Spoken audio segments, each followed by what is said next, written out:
आज सुबह के संकेत कैसे हैं, इसी पर हमारी नजरें रहेंगी। अगले आधे घंटे में आपको पता चल जाएगा कि आज आपकी ट्रेडिंग रणनीति क्या होनी चाहिए, विदेशी बाजारों में क्या हुआ, आज भारत में कौन से स्टॉक्स पर आपकी नजर है, वो कौन सी बड़ी इकोनॉमिक डेवलपमेंट है जिस पर बाजार आज रिएक्ट करेगा, इस सब पर हम आपको बताएंगे आज आपकी स्ट्रैटेजी। सबसे पहले एसजीएक्स निफ्टी, जहां पर तेजी के साथ ही शुरुआत के आसार बन रहे, 60 पॉइंट से ज्यादा का उछाल, 10,873 के लेवल्स। विदेशी बाजारों से क्यूज क्या हैं, नीरज बताएंगे, हेमंत से जानेंगे स्टॉक से न्यूज, और ऑफ कोर्स वीरेंद्र समझाएंगे कि डेटा क्या कह रहा है, कितना जोश भारतीय बाजारों में देखने को मिलेगा।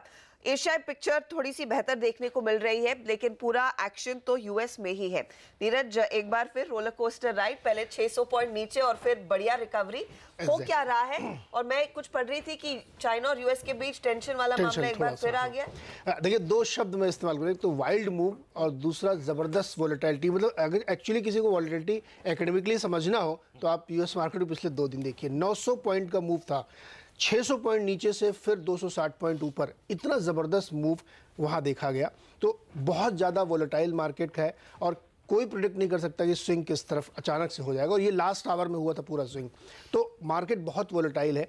दूसरा, क्रूड में भी वैसी वोलेटिलिटी आप देखेंगे, कल दिन के दौरान वो अच्छा खासा चढ़ा और बहुत बढ़िया मूव किया, फिर गिर गया, और फिर अभी सुबह आप देखेंगे तो आपको फिर 2% ऊपर दिखेगा।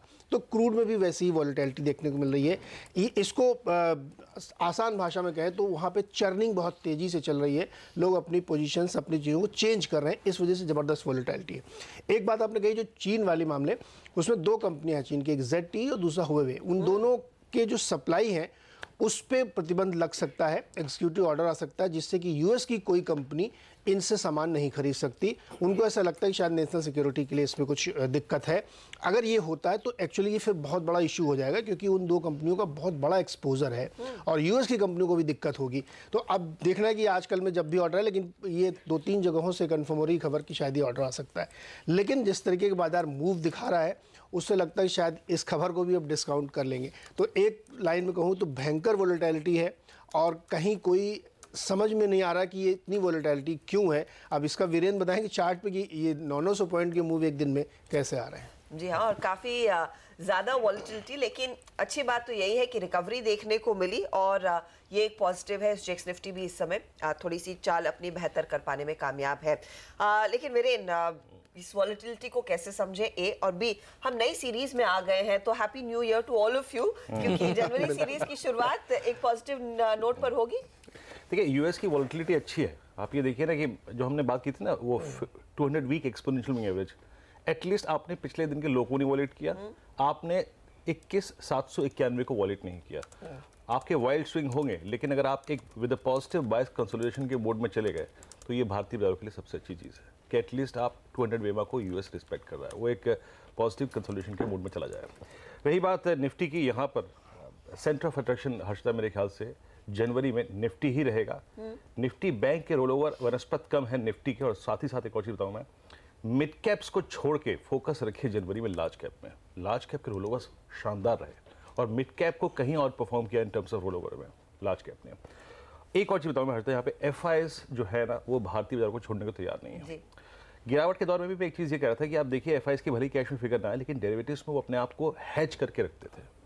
याद रखिए, ये जो हमारे अक्टूबर के लोज थे 10,000 रुपये, 10,000 के, उसके बाद से जो भी बाजार में मूव आया उसमें एफआईएस ही बड़े खरीदार थे, और वो अपने आप को बड़ा हैच करके चल रहे हैं। देखिए, कल 1731 करोड़ रुपए की बाइंग, डीआईएस ने करीब 663 करोड़ का माल बेचा, लेकिन उनकी तरफ से 1040 करोड़ रुपए का इंडेक्स खरीदना, 670 करोड़ रुपए का स्टॉक फ्यूचर्स खरीदना एग्जैक्टली दिखाता है कि वो कैश में भी और डेरिवेटिव्स में भी भारतीय बाजारों को छोड़ने के मूड में नहीं है। ये चीज़ तो है।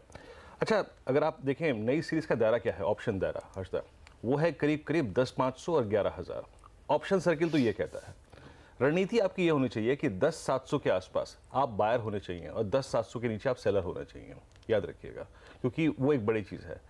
11,000 तक जाते जाते आपकी पोजीशन रिड्यूस होनी चाहिए लॉन्ग, और नीचे अगर आप देखें 10,500 के आसपास जाते जाते आपकी शॉर्ट्स रिड्यूस हो जानी चाहिए। इस चैनल को आपको ऐसे ट्रेड करना है। आज निफ्टी की एक गैप अप ओपनिंग होंगी एक बार फिर से। कल 851 का हमारा टारगेट था, 840 तक हम हुए, वो पूरा नहीं हुआ, लेकिन मेरे को लगता है वो आज पूरा हो जाएगा। इस मूव को जाकर ठहरना चाहिए एक बार 10,880 से 10,900 के जोन में। ठीक है ना, वहां जाना चाहिए। याद रखिए 10,900 अगर पार हो गया तो शुक्रवार है, नई सीरीज का पहला दिन है, कोई बहुत बड़ा वाइल्ड स्विंग भी जनरेट हो सकता है। अमूमन होता है ऐसा, हिस्टोरिकली नई सीरीज के पहले दिन एक बड़ा वाइल्ड स्विंग भी आता है, तो वो भी पॉसिबिलिटी है। मेरे ख्याल से ज़्यादा फोकस करिए आप निफ्टी पर। और एक और चीज़ हटता, लार्ज कैप में अगर आप देखें कुछ रोलोवर्स जो कि बहुत स्ट्रॉन्ग रहे हैं, उसमें मारुति M&M, बैंकिंग में ICICI bank, bank of India और Indian bank, 2 PSU banks, L&T और सिमेंस के बेहतरीन रोलोवर, एक ज़माने बाद मैंने इतने अच्छे रोलोवर देखे हैं, शानदार रोलोवर हैं इनके। और साथ ही साथ एक हैवेल्स, इस पर नज़र रखिएगा मिड कैप का, जिसमें काफ़ी स्ट्रॉन्ग रोलोवर है। तो काफी इंटरेस्टिंग डेटा और क्लियरली संकेत यही है कि शुरुआत मजबूती के साथ होगी। जनवरी सीरीज का पहला दिन, तो तैयार हो जाइएगा उस एक्शन के लिए, और लार्ज कैप्स पर आप ध्यान देंगे तो यहाँ पर फायदा जरूर आप कमाएंगे। चलिए अब एक बड़ी और एक्सक्लूसिव खबर की तरफ बढ़ते हैं। ई कॉमर्स से छोटे व्यापारियों को राहत देने के बाद अब सरकार की नजरें ज्वेलरी बिजनेस पर है। यहाँ पर लोगों को खुश करने की तैयारी में सरकार दिख रही है। CNBC आवाज के हाथ एक्सक्लूसिव जानकारी लगी है। सरकार अगले महीने गोल्ड पॉलिसी का ऐलान कर सकती है। हमारे economic policy editor Lakshman Roy के पास चलते हैं, उनके हाथ ज्यादा डिटेल्स हैं। किस तरह की पॉलिसी रहेगी और कितनी जल्द इसका ऐलान होगा लक्ष्मण? गोल्ड पॉलिसी का जो कैबिनेट ड्राफ्ट नोट तैयार किया गया है, जो सूत्र बता रहे हैं उसके मुताबिक इस पॉलिसी में सबसे महत्वपूर्ण बात यह है कि गोल्ड को एक फाइनेंशियल एसेट के तौर पर विकसित किया जाए। घरों में, मंदिरों में, ट्रस्ट में जो गोल्ड रखा गया है उसको सिस्टम में लाया जाए, ताकि उसको सिस्टम में और बेहतर तरीके से हम इस्तेमाल कर सकें। इसके लिए कई सारे प्रावधान किए गए हैं। मिसाल के तौर पर गोल्ड बैंक बनाने का प्रावधान किया गया है। एक गोल्ड एक्सचेंज बनाया जाएगा जहाँ पर गोल्ड की आप खरीद फरोख्त कर सकेंगे। जो ज्वेलर्स हैं वो बहुत ही ज़्यादा असंगठित हैं, अनऑर्गेनाइज्ड हैं, उनको संगठित क्षेत्र के तौर पर कैसे विकसित किया जाए, इसके लिए इंसेंटिव दिया जाएगा। एक और महत्वपूर्ण बात, सूत्र बता रहे हैं कि गोल्ड पर जो इंपोर्ट ड्यूटी है, किस्तों में, अलग अलग चरणों में इसे कम करने पर सैद्धांतिक सहमति भी इस पॉलिसी के तहत बनाई जा रही है। तो इस पॉलिसी का कैबिनेट ड्राफ्ट नोट तैयार कर लिया गया है और सूत्र बता रहे हैं कि अगले महीने तक इस पॉलिसी को अंतिम मंजूरी दे दी जाएगी और उसको तुरंत लागू की जाएगी, ताकि सरकार की कोशिश है कि ज्वेलर्स एक बड़ा समुदाय है जिसके अंदर थोड़ी बहुत निराशा है GST और नोटबंदी के बाद। तो इस गोल्ड पॉलिसी के आने के बाद ज्वेलर्स को एक बड़ा फायदा मिलेगा, जिसका राजनीतिक फायदा 2019 के चुनाव में भी सरकार को देखने को मिल सकता है। तो गोल्ड पॉलिसी का ऐलान जल्द ही, ड्राफ्ट नोट तैयार है और जनवरी में यानी कि अगले हफ्ते के बाद आप तैयार रहिएगा, इस बड़ी पॉलिसी का ऐलान होगा। ये लक्ष्मण रॉय एक्सक्लूसिव जानकारी लेकर आए हैं। तो ये ऑफ कोर्स थीम आज फोकस में रहेगी, लेकिन इसके अलावा दूसरे कौन से शहर हैं जिस पर आपकी नजरें होनी चाहिए? हेमंत हमारे साथ जुड़ गए हैं। हेमंत, शुरुआत गोल्ड से ही। गुड मॉर्निंग हर्षदा और हैप्पी न्यू ईयर हम सब लोगों को। और देखिए, इससे अच्छी खबर हो नहीं सकती गोल्ड वाली। क्या टाइमिंग के साथ आई है और सरकार एक के बाद एक कम्युनिटीज़ को राहत देने की बात कर रही है। तो दिग्गजों के ऊपर रखिएगा नज़र। देखिए, गोल्ड की जो दिग्गज कंपनी है टाइटन, और हर्षदा ने कुछ दिनों पहले इसके मैनेजमेंट का इंटरव्यू किया था और वो काफ़ी बुलिश साउंड कर रहे थे। तो टाइटन से बढ़िया कोई शेयर नहीं है इस पूरे सेक्टर में। फिर अगर आप परसेंटेज वाइज जाएँ तो फिर आज PC ज्वेलर्स अच्छा प्रदर्शन दिखा सकता है। और देखिए, कल भी टॉप 3 F&O गेनर्स में इसने सारा दिन अपना नाम दर्ज कराए रखा। फिर अगर थोड़ा नीचे आए तो थंगा माइल ज्वेलरी, TBZ जैसे स्टॉक्स में आज एक्शन देखने को मिलेगा। और सबसे इंपॉर्टेंट बात जो इस गोल्ड पॉलिसी की होने वाली है वो ये है कि इंपोर्ट ड्यूटी किस तरह फेजेस में कम होती है। 10% से ये किस तरह घट घट के 4% या 3% के पास आती है, इसके ऊपर बाजार की दरअसल नज़र रहने वाली है। नीति आयोग ने भी दरअसल पहले इस तरह की सिफारिशें सरकार को दे रखी हैं। मुंबई की रियल एस्टेट कंपनियों के ऊपर आपकी नज़र होनी चाहिए और बहुत बढ़िया तेजी आज देखने को मिलेगी। HDIL, DB realty, peninsula land, इन तमाम कंपनियों पर, गोदरेज, ओबरॉय, ये तमाम कंपनियां आज एक्शन में रहने वाली हैं, क्योंकि कल कैबिनेट की जो देर रात बैठक हुई जिसकी ब्रीफिंग देखिए आज दोपहर में होने वाली है।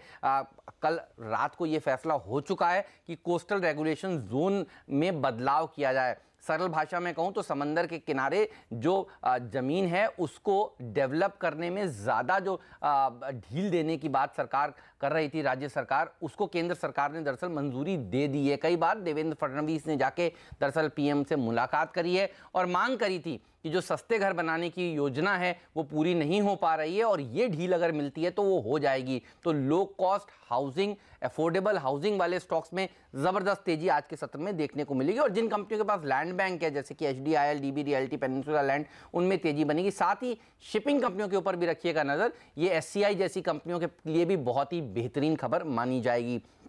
फोकस में मैरिको रहेगा। इसी कैबिनेट की बैठक में कोपरा की कीमतें के एमएसपी को बढ़ाया गया, लेकिन ध्यान रखिए पहले से ही जो मार्केट प्राइस था वो ऊपर था और एमएसपी नीचे था, तो ये रीएडजस्टमेंट होता हुआ नजर आया है। तो अगर बहुत दबाव के साथ खुले तो फिर यहाँ पर एक रिकवरी दरअसल देखने को मिलेगी, क्योंकि पहले से ही कंपनियां ऊंचे भाव पर ये मैरिको जो इस्तेमाल करती है पैराशूट में कोपरा, वो खरीद रही हैं। नजर रखिएगा लेमन ट्री के ऊपर, और लेमन ट्री इसलिए क्योंकि वॉगस पिंकस के साथ इन्होंने एक जॉइंट वेंचर किया है। इन्फोसिस के ऊपर रखिएगा नजर, जैसे जैसे नतीजों की घड़ी नजदीक आ रही है, 11 तारीख को जनवरी में इनके नतीजे हैं, वैसे वैसे देखिए खबरें आ रही हैं कि इन्वेस्टर्स को खुश करने के लिए कुछ बड़े ऐलान कर सकते हैं। बीच में खबर आई थी कि एक बायबैक हो सकता है, अब खबर आ रही है कि 10,400 करोड़ रुपए ये बांटने के लिए बिल्कुल तैयार हैं। तो इन तमाम स्टॉक्स पर नजर रहेगी, और आईआईएफएल के ऊपर भी रखिएगा नजर। एनएससीएल जो घोटाला था उसमें ईओडब्ल्यू ने अपनी एक और अतिरिक्त चार्जशीट फाइल करी है, और ये 23,600 पेज की चार्जशीट, जिसमें कई ब्रोकर्स का नाम है और आईआईएफएल का नाम पहले से ही था। चलिए, तो ढेर सारी खबरें, और हफ्ते की शुरुआत में हम कह रहे थे कि शायद खबरों का अभाव रहेगा, लेकिन वैसी स्थिति है नहीं। एक्शन ऑफ कोर्स आज रियल्टी और सोने गोल्ड से जुड़ी हुई कंपनियां, ज्वेलरी बिजनेस वाली कंपनियों पर आप ध्यान दें, वहां पर ज्यादा हरकत देखने को मिल रही है। ऑफ कोर्स ढेर सारे आगे स्टॉक्स होंगे, उस पर हमारे कैप्टन यानी कि हेमंत और नीरज की क्या स्ट्रैटेजी रहेगी ये भी आपको पता लगेगा 7:30 बजे के बाद। लेकिन एक और खबर है जिस पर आपकी नजरें होनी चाहिए। संसद की स्थायी समिति ने इंडिगो को देश की सबसे खराब एयरलाइन बताया है। पर्यटन पर बनी कमेटी का कहना है कि इंडिगो उपभोक्ताओं की शिकायतों का जवाब नहीं देती है। लगेज का वजन 1-2 किलो भी अगर ज्यादा हो जाता है तो वो बड़ा चार्ज वसूल लेते हैं। वहीं समिति ने सिफारिश की है कि एयरलाइन में टिकट कैंसिलेशन कराने की चार्ज 50% बेसिक किराए से अधिक नहीं होनी चाहिए। तो आज एविएशन कंपनियां भी आप रिडार पर रखें। इसी के साथ देखते हैं कि आज हमारे जानकारों ने ट्रेड के लिहाज से कौन से शेयरों को शॉर्टलिस्ट किया है। किरण यादव कह रहे हैं कि आप टाटा स्टील में बिकवाली की पोजीशन लेकर चले। टारगेट रहेगा 494 और उसके आगे 490 का। स्टॉप लॉस इस ट्रेड में 513 पर लगाएंगे। वैशाली पारेख ने चुना है बाटा, तेजी की पोजीशन, टारगेट 1150 और स्टॉप लॉस रहेगा 1100 पर। जय ठक्कर की राय में आईजीएल में तेजी रहेगी, यहां पर भी आप खरीदारी करके चलेंगे। टारगेट रहेगा 269.50 का और स्टॉप लॉस आप लगाएंगे 261 पर। तो ये फिलहाल है स्टॉक्स जिस पे आज आपकी नजरें होनी चाहिए। लेकिन जैसे हम आपको बता रहे थे कि जनवरी सीरीज का आगाज हो चुका है, रिजल्ट सीजन भी शुरुआत होगी, काफी ज्यादा एक्शन देखने को मिलेगा। याद रखिए 11 जनवरी को इन्फोसिस के नतीजे आएंगे। आज वैसे भी स्टॉक्स खबरों में है, जैसे हेमंत बता रहे थे। इसके अलावा जनवरी से आरबीआई 50,000 करोड़ का ओपन मार्केट ऑपरेशन शुरू करेगा और नकदी फूकी जाएगी बाजार में। आरबीआई की बोर्ड बैठक भी होने वाली है। साथ ही साथ ओपेक जनवरी से क्रूड के प्रोडक्शन में 8 लाख बैरल प्रतिदिन कटौती करने वाला है, तो वो भी एक ट्रिगर फैक्टर रहेगा। 1 जनवरी से चीन यूएस एक दूसरे पर टैरिफ नहीं लगाएंगे, ये उम्मीद तो है, लेकिन याद रखिएगा ये हुआवी ZTE का जो आज का रीसेंट डेवलपमेंट है उस पर भी नजरें होनी चाहिए। देखेंगे वहां से क्या बयान आते हैं। और ऑफ कोर्स हफ्ते की शुरुआत, महीने की शुरुआत में हम देखते हैं कि ऑटो कंपनियों के आंकड़े आते हैं। साथ ही साथ उम्मीद यह है कि जनवरी में दाम भी कंपनियां बढ़ाएंगी। लेते हैं एक ब्रेक के बाद कमोडिटी मार्केट और करेंसी मार्केट के संकेत क्या है, आपकी स्ट्रैटेजी क्या हो, बताएंगे आगे।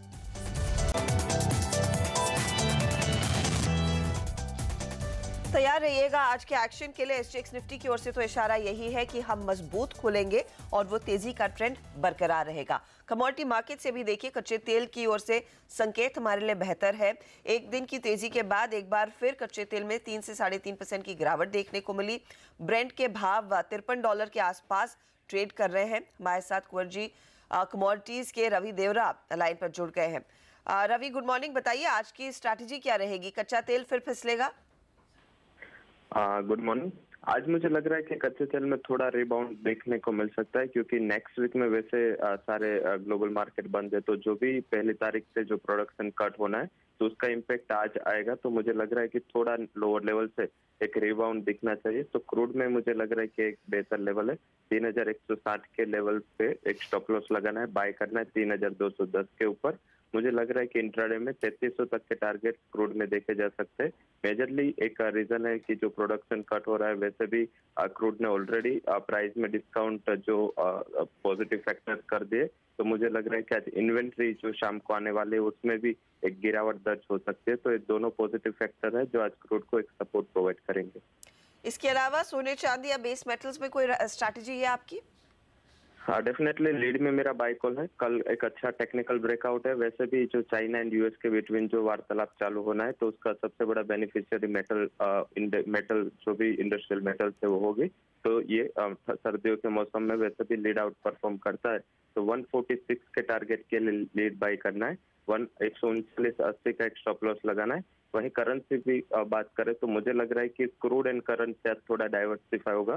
दोनों की इम्पैक्ट थोड़ी अलग होगी, क्योंकि आज जो भी ये वार्तालाप होगी यूएस एंड चाइना के बिटवीन, तो इसका सबसे बड़ी बेनिफिशियरी इमर्जिंग इकोनॉमिक्स होगी। तो मुझे लग रहा है कि इसका बेनिफिट रुपी को मिलना चाहिए। रुपी स्ट्रांग हो सकता है। 70.10 के टारगेट के लिए शॉर्ट करें। 70.78 स्टॉप लॉस होना चाहिए जनवरी कॉन्ट्रैक्ट में। शुक्रिया रवि हमारे लिए समय निकालने के लिए। तो ये आज की स्ट्रैटेजी। लेड में पोजीशन तेजी की। आज आईएनआर यानी कि रुपये पर नजर रखिए। 70.10 तक के लेवल्स देखने को मिल सकते हैं और ऑफ कोर्स कच्चे तेल में 3300 तक का ट्रेड नजर आएगा। इसी के साथ हम लेंगे एक छोटा ब्रेक, लेकिन ब्रेक के बाद आज काफी खबरें और खबरों के बल पर स्टॉक्स में क्या एक्शन देखने को मिलेगा, इसी पर आपके लिए लेकर आएंगे आपका पसंदीदा स्टॉक 2020।